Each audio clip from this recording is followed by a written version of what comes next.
Hey folks, Sean McInnes here alongside none other than Chris Rhinehart, the project lead on Prey 2, a game that I've just had the privilege of viewing a demo for. Chris, it looks like you guys are moving in a somewhat different direction for Prey 2. You know, you've got that world and you've got that mythology that you established in the original game, but you've really reworked the structure for this game. Open world, a lot more sort of like freedom of exploration and whatnot.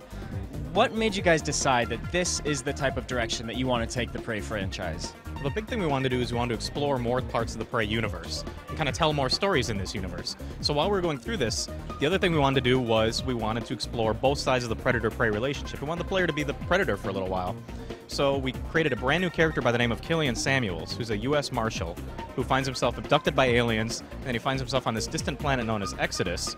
And while he's there, we're not going too deep into the story at E3, but while he's there, he kind of discovers that he's been there for quite a while, and while he's been there, he's kind of turned himself into a bounty hunter, which is kind of where we get the Predator-Prey aspect. Now, you know, as opposed to the original Prey, which is a fairly linear game, you're moving through the story and seeing different parts of what's going on in this alien ship.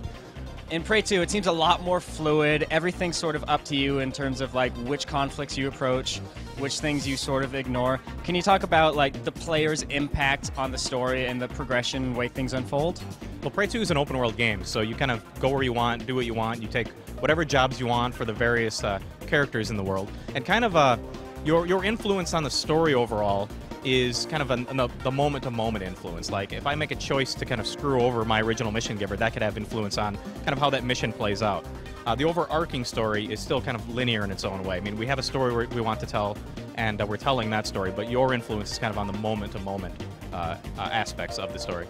Now, as a first-person shooter, of course, you guys have guns, you have combat in there, which is to be expected and welcomed as well. But you also have this sort of first-person platforming parkour system. Can you talk about how this works and the way that you've implemented this in the game to make sure that people who are just used to standard first-person shooters aren't going to be confused and overwhelmed by this sense of movement? Well, the climbing and parkour aspects are something that we developed very early on in the game. Something that, as we were creating this world, it's a very vertical world, so we knew we needed the player to be able to climb up quickly, get to high points as they explore, or as they kind of like try to get the drop on enemies by climbing up high to jump down on them.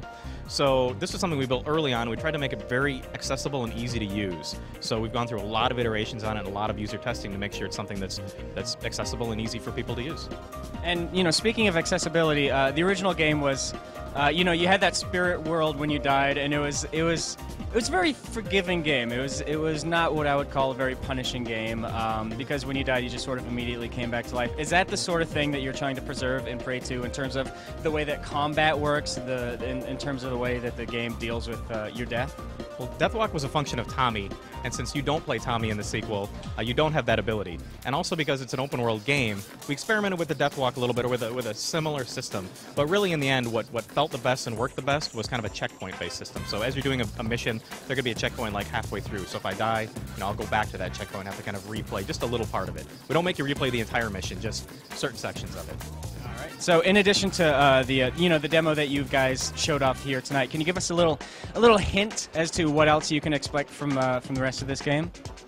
Oh, overall, I mean, what we've shown in the demo today is only like around 6 or 7 gadgets, but in the full game, there's well over 20 different gadgets. There's a ton of different weapons. A lot of those gadgets, there's like 40 different upgrades. We only showed a small subset of some of the type of alien freaks that you go after. Like today, we showed the main bounty had teleport capabilities, so we showed that. But there's a lot of different abilities that these alien freaks that you're hunting down have. All right. Well, I appreciate your time very much. One last question I've got for you before I let you go. When is Prey 2 going to be out in stores, and what are the platforms it'll be out for?